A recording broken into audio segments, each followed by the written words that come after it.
Ang gusto mo sa isang lalaki? Mabait, Ako yun. ma-respect, Ako yun. yung simple lang. Ako yun. Ako yun. Ang ina mo.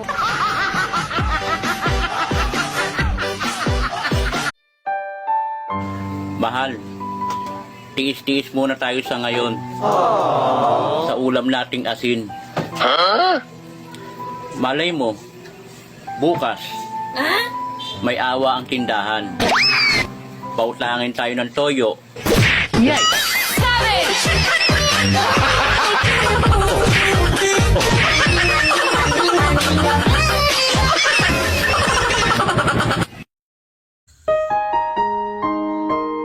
Minsan, napapaisip na lang ako na gusto ko nang bumalik sa pagkabata.